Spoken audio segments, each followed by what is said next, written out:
The media industry continues to evolve in many different ways. With the increase in media mergers and digital consumption of news, traditional media companies are constantly adjusting how they reach their target audience. What does this shift look like? And what does the future hold for local and regional news outlets? Welcome to the AdLibber Podcast, featuring conversations of influence. Some of it planned, much of it ad-libbed. Hey everyone, welcome to episode 2 of the AdLibber Podcast. I'm Michaela. And I'm Jay. So Jay, what do we have in store today? Today we have in store an interview with Cathy Hirko, Associate Publisher and Editorial Director of the Central Penn Business Journal, Lehigh Valley Business, and Central Penn Parent. Welcome, Cathy. It's good to be here. Thanks, Jay.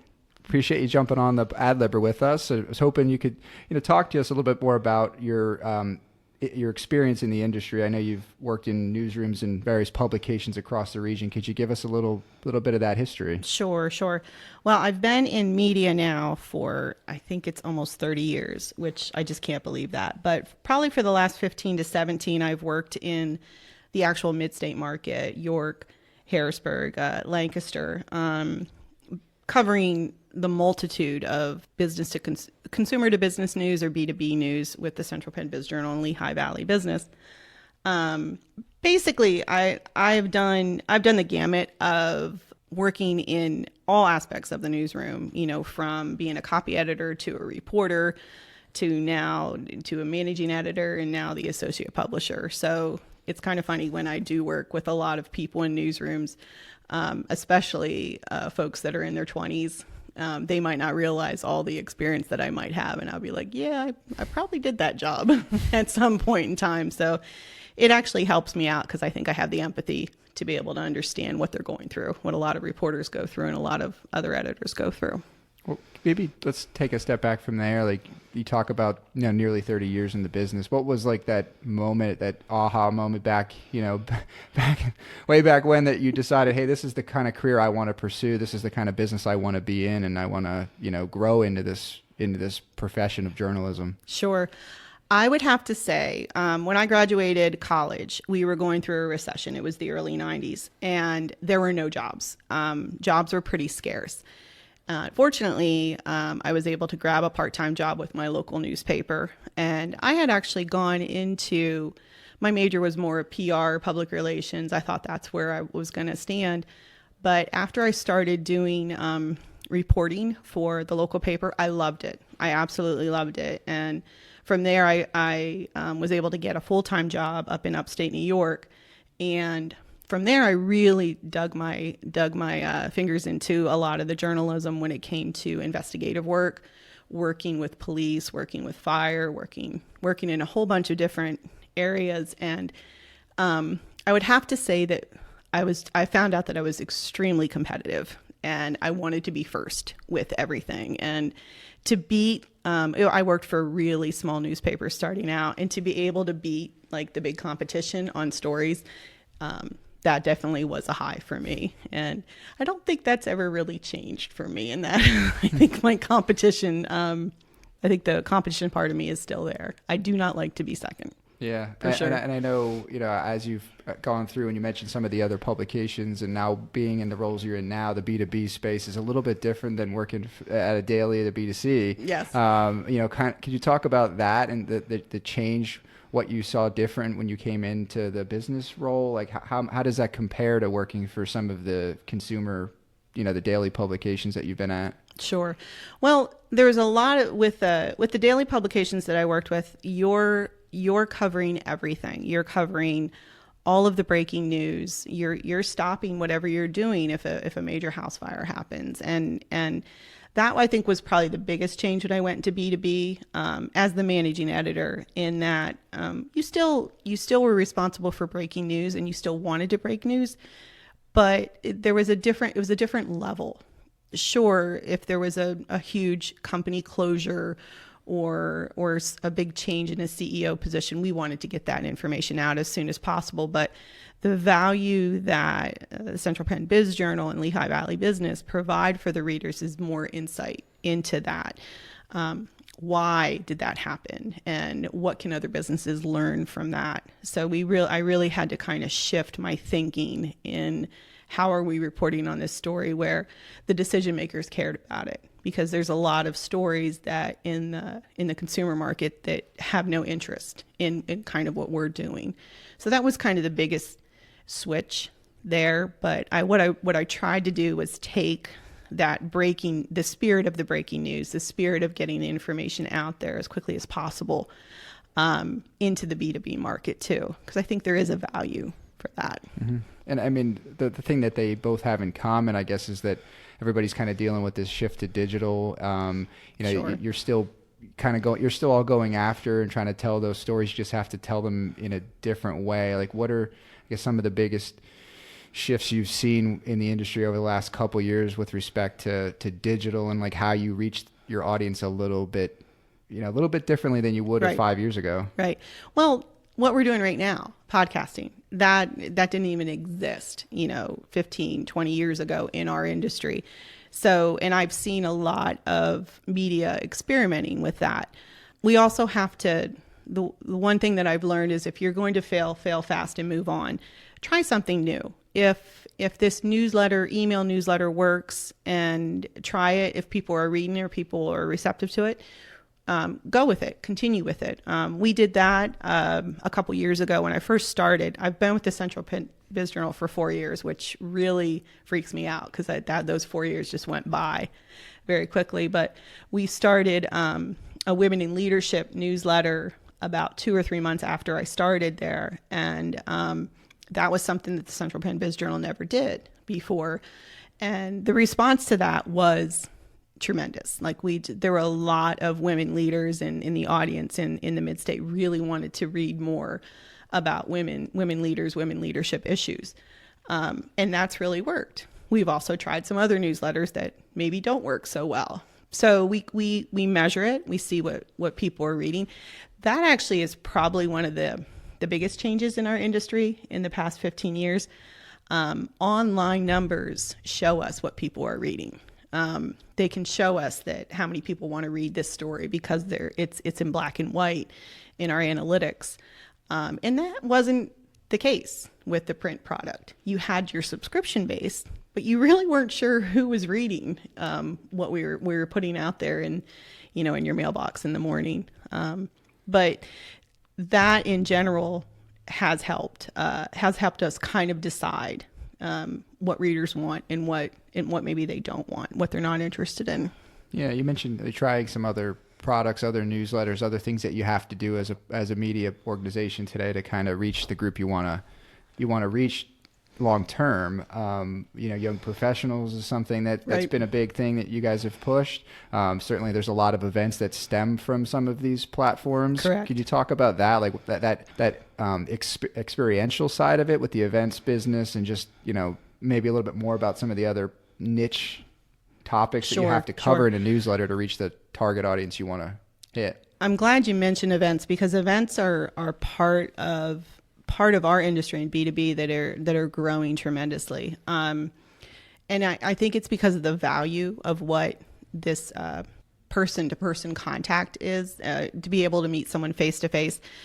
The value that our product brings to the market is the fact that we can connect, someone from a healthcare to an insurance company, someone from an attorney to someone who is a small business owner that doesn't quite know what's going on. We're finding that those types of events end up being extremely valuable to the business community because they might not know how to reach out to a decision maker in the community. So we're able to provide that. We have a couple more new events that we just started in the past year. One is our Icon Honors, which honors those iconic business individuals that are over 60.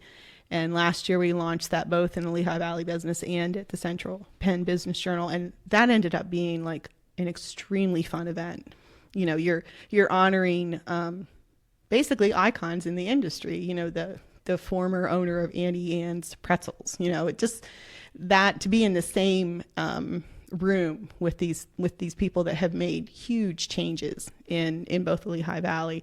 I will say that I was being a fangirl to Jim Boskov in Lehigh Valley, because I'm like, oh my gosh, Boskov. So that was a little embarrassing, but you know, there's some areas. We all have those.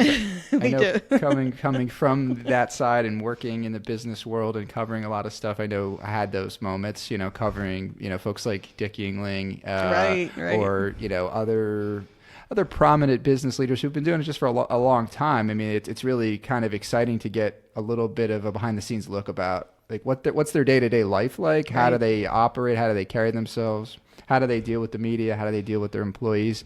You know, how do they speak? How does their brand message, you know, reflect how they are? And that was a question I had for you, thinking about these events. You know, they're new for the area, they're new for the Business Journal, new for the people that are coming to them largely, but there's also a lot that those business leaders can probably like learn on the back end. Like, what kind of influence do you think your events, your publications are having on how they then approach like brand communications, like how they then talk to their customers based on the type of things that they're exposed to and coming to an event like that, like an Icons event? What do you think that does on the back end for business leaders in our region? Well, I can give you an example for the Lehigh Valley Business Icon Honors event, and this maybe telling this story will give readers an idea of the value that they provide. I sat with, you know, our events we're run in a pretty stringent schedule. Like, we want to make sure if we're going to tell you we're going to come in at 7 and we're going to be out by 9, we usually are. There was a dinner involved with the Lehigh Valley event, and I ended up sitting and having dinner with a whole table of community leaders that none of them were connected directly to any of the winners. They basically were like, wow, I have a chance to be in a room with 20 people who have made major business decisions and major business transitions in the Lehigh Valley. Why wouldn't I come to this event? I get 2 hours with these people where I can talk to them and learn from them and network with them. I think that's the value that the face-to-face communication has. It's important to be able to get your story out there and have someone tell a story, but I don't think sometimes that even compares to the networking aspect that we're able to provide. We had a case in last year with another event where a nonprofit actually connected with the healthcare system and just happened to meet at the event. And it ended up that chance meeting where they were talking about some of the stuff they were doing ended up turning into a major business decision for the healthcare and the nonprofit, where it could be a multi-million-dollar deal. So that's the value that you would provide to be able to kind of go with that. If that answers that question. Yeah, it does. And it kind of got me thinking about, you know, just some other ways in which we reach people. We're talking a lot about, you know, events and newsletters, but certainly there's a lot of other digital tools and platforms out there that have really, you know, risen to prominence over the years. LinkedIn, you're reaching your audience a slightly different way. Certainly here at Gavin, you know, we're operating and using a lot of these different platforms to help clients reach their audiences in a slightly different way. Mm-hmm. Could you talk a little bit about that? Like how those kind of tools, those platforms, what do they tell you about like younger readers, older readers, everybody in between, like, and how they're responding to the news you're putting out there? Sure. Well, obviously with the younger readers, I would say from, you know, the 20-somethings, even into the 40-somethings, they're consuming their media on their phone, or on their iPad or on their laptop. Predominantly, probably over 40, they're still liking what you produce for the print product. But we have to do both, because I have found that people, like, for example, I don't want to continue to have to go back to events, but for events, we have a lot of, we have some glossy magazines that we hand out that show, you know, the award winners. That's nice. That's a nice keepsake for people to be able to have and see. In fact, just in the past year, we had the 25th anniversary for 40 Under 40. And one of our sales reps, you know, Michelle Engel, she brought in I think the first edition for 40 Under 40 that we did 25 years ago, and just actually looking at these leaders that we profiled 25 years ago, and now they're icons. they're basically, the folks who are the decision makers. So that kind of media actually helps out. But I would have to say that, yes, a lot of consumers in the younger generation are interested in YouTube. They're interested in podcasts. They're interested in mobile updates on their phone. For example, my son, who is a freshman in college, he gets a lot of his information via YouTube. So we have to figure out like how we can tap into that market too. And that goes back to that fail fast. If it doesn't work, but you have to try it. You absolutely have to try it. So then how does that go into, when you're either pitching a story or thinking about a story or even putting a story together? How did that change now with having to consider so many different mediums that you might have to put this out on than just print? If you're talking about like your industry, you guys are pitching stories a lot. You're contacting the media. I'm a little old-fashioned in that respect. What the advice I'll give a lot of folks in PR, a lot of folks who are starting out in PR, to do your homework. Like, for example, I'll mention Jay Scott in this one. He covered real estate and construction for years for the Central Penn Biz Journal, and he did a very good job. A lot of people reached out to Jay because of the fact of what he was covering. They did their homework. They saw what Jay was writing about, and they would reach out to him. Good PR folks will reach out to Jay and say, well, I saw you covered this. You might be interested in this. Because a lot of our media, how should we say, beats that change within a year. There'll be things that we're covering this year because it could be something of interest, like say medical marijuana, but we might not be covering that next year. So I always tell people, do your homework. If you see a reporter or you see a writer that's covering certain industries and it's something you would want to pitch to, reach out to them directly, because that's the best way for them to be able to connect with you. I've heard people before, is there a hashtag on Twitter that you use, or is this the way you reach out to them? Exactly. Jay's shaking his head no, because it isn't. It really is that. It's not. It's that connection, that relationship. You bring up a good point. I mean, obviously, I've come from that side of the aisle, being a reporter for 13 years in this region, 8 years at the Business Journal, a couple of years working with Cathy and other folks within the region. And it does take a few more news nuggets, a few more pieces of information sometimes to get a reporter to bite on a story. And certainly these new tools, podcasting, other ways of kind of getting content out there that might grab a reporter in addition to your news. It helps, right? It helps with the pitching end of it and helping you get, it helps you get picked up. It helps a brand get some coverage on what they're doing. So another thing I was thinking about would be, we've seen a lot of, everybody can see it if they Google it, you see a lot of merger news within the media industry, just like a lot of other industries. And, Gatehouse and Gannett have obviously gone through that. And we do have these regional outlets, and we do have a lot of dailies.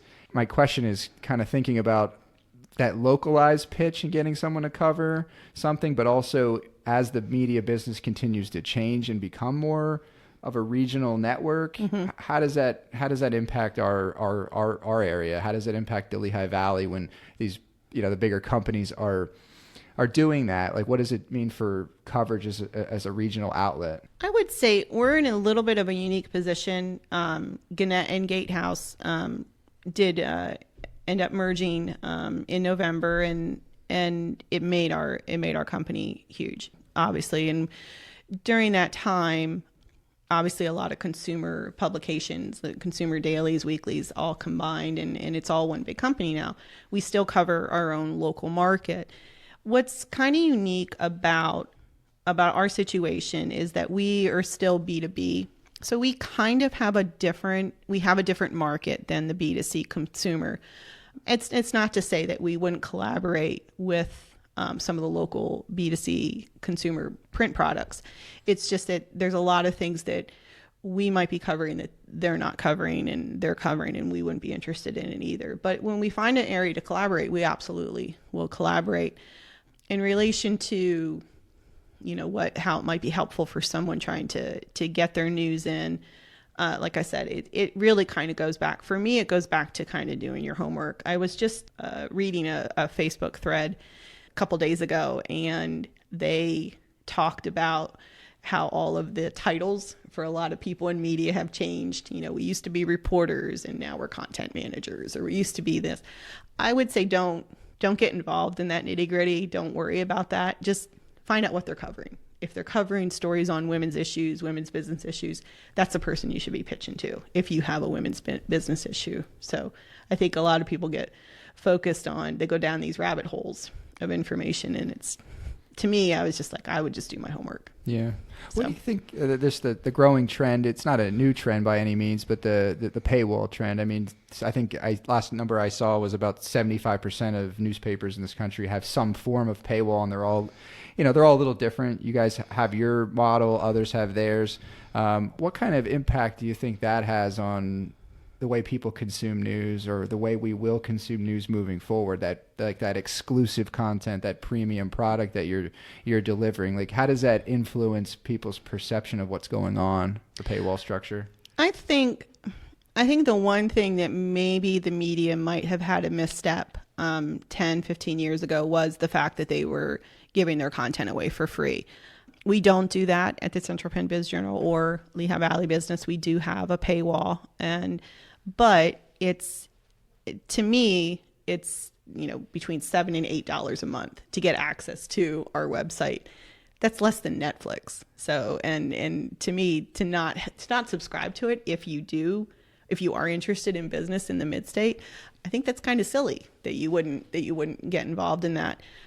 I have no apologies for going up with paywalls, because what we produce has value. And if we're, just as if I would never go into a dentist's office and ask a hygienist to clean my teeth for free, and just as I would never ask for a haircut for free, I think the days are going to be over where you're reading content and you wouldn't have a paywall experience. Now, yes, there is advertising that supports it, but I don't necessarily believe that the model that might be working now with online advertising will continue to work that way in the future. So I'm a pretty firm believer in paywalls. Yeah, since you touched on kind of the advertising aspect of it, how have you seen that change as well? Because that's been a huge change with social media, the internet, and Sure. Google display ads on sites and all that kind of stuff. We have handled it in a multitude of ways. There's not one size fits all when it comes to advertising, when it comes to branding. And like I said, with the B2B market, the way that some of our companies want to get their name out there, to get their brand out there, they realize it's not going to happen with one click of an ad on a website.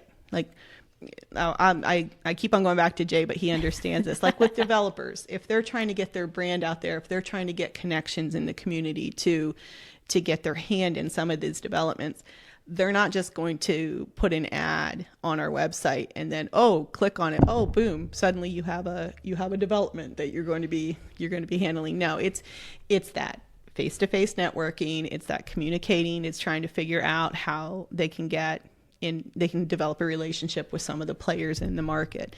And that's where we come in, because we can provide that with our events, we can provide that with our digital products, and we can provide that with what we provide in print. A couple things that we have been doing that are that I've found have been really valuable is we have some thought leadership series where we do what they're called sponsored roundtables, where companies come in and they decide what topic they're going to talk about, and they basically they're around a regular conference table. I moderate the discussion, and then that content goes online or it goes in print, and it's paid content, but it's also valuable content because they're dealing with issues that a lot of people care about.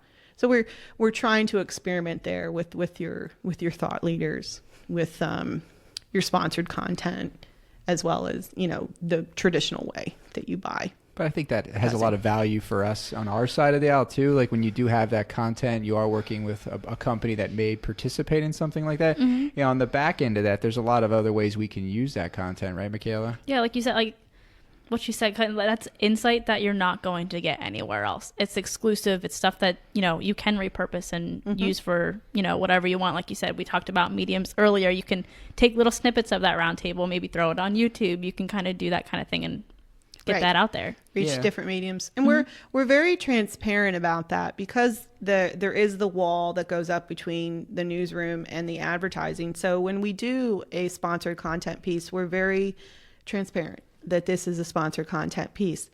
But we also understand that with that sponsored content piece, you can get a message out that you want to get out. And there's value to it, because you do have, there are tons of journalists that have decided to leave the industry and go into marketing and go into PR.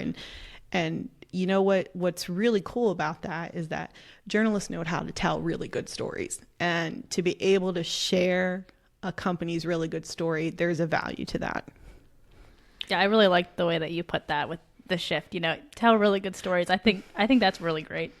Everybody wants to hear a good story. Everybody wants to read a good story, and it doesn't matter where it comes from. Thinking more longer, maybe short term and long term, you mentioned newer events, new products. I was kind of thinking, where do we go from here? Like what's around the corner for, the news media? What does next year look like? What does 5 years from now look like based on where we've been the last few? I mean, we're talking about a lot of new things that our industry wasn't doing. The news media wasn't doing as much of in terms of the multimedia approach. It's certainly been around, but now it's constant. So where do we go? Where do we go 3-5 years from now? Oh my gosh, I'll be a millionaire, Jay, if I can answer that question. Where we go from here. If we could only predict the future, things would be so much easier. I will say that I have noticed a bit of a shift from people. We're always going to have people that complain about our paywall. But I have noticed a shift that we're getting less and less of that. People are coming to accept the fact that this good content that we're producing doesn't come free. So I am noticing a shift there. And you can see that very much so on the national level too, national publications. I will tell a story to our readers however they want to consume it. And I know I'm using all kinds of jargony terms there. But if you want to read a story online, I'm going to produce it online for you. If you want a story that's written in the clouds, I will write it in the clouds for you. I will make sure that we can get information out to you on whatever medium you want. A couple years ago, Snapchat was big, Instagram's big, Facebook is big, and you're starting to see a little wane in some of these products too. Or you're also seeing that the younger generation are figuring out other ways to tell their stories or where they're going for news. I think you have to be active in all of it. And I go back to that not fail going into fail, but if you are going to go into it and it doesn't work out, move on, try something else. Because we didn't start experimenting, 10 years ago with Facebook because all of us thought we should, get our stories online. We just realized that's where people were reading it. So we tried it and we realized it worked really well to get some information out. What's going to be the next thing? So keep your eyes out for it. Yeah, it's hard to say. We certainly see a lot of different channels out there, the TikToks and everything else that's come about, and the way people are, producing content or sharing what they're up to. And that's not going away. So I think that kind of the takeaway from all of this is that, just be prepared for more change in this business and, adapt accordingly, right? You have to do a little bit of everything, and it's okay if a few of those things don't work out, but you have to try. Otherwise, it's really hard to reach your target audience, right? Right. And stay true to your company's brand, your company's goals. Our goal is to be the best B2B market when it comes to reporting on B2B business in the central PA market. I have told people that if you're a new business owner or you're a business owner in general in, you know, the Lehigh Valley market in the central and also in the mid-state, if you're not subscribing to the Central Penn Biz Journal, I think you're going to be missing out on a lot of information, because our niche is local business, covering local people, kind of like what you guys are doing right now. I mean, the value of a local podcast right now in the mix of, you know, the millions of podcasts that are out there is, what are you providing that other people don't provide, and what are you providing well? And I think that's what we do at a lot of our B2B publications. Yeah, I mean, there's a way we're kind of doing that, trying to get our content out there, talk to key influencers in the region about what's going on in their industry. Obviously, you shared a lot of great insights about what's going on in the media business, and we want to continue to do that. We want to kind of look at other lanes, other industries, and how things are evolving and how are people responding to it. Because that's how we learn. That's how we learn to grow and learn how to get better in what we're all doing. So we definitely appreciate you kind of coming in and talking about all this. It's been very insightful, and we look forward to having many more discussions like this. Excellent. Well, thank you for having me. This has been fun. Thanks. Thank you. Thank you for listening to the AdLibber Podcast. To find new episodes and get more content from our team here at Gavin, make sure to visit our website at adlibberpodcast.com. The AdLibber is also available on Spotify and Apple Podcasts.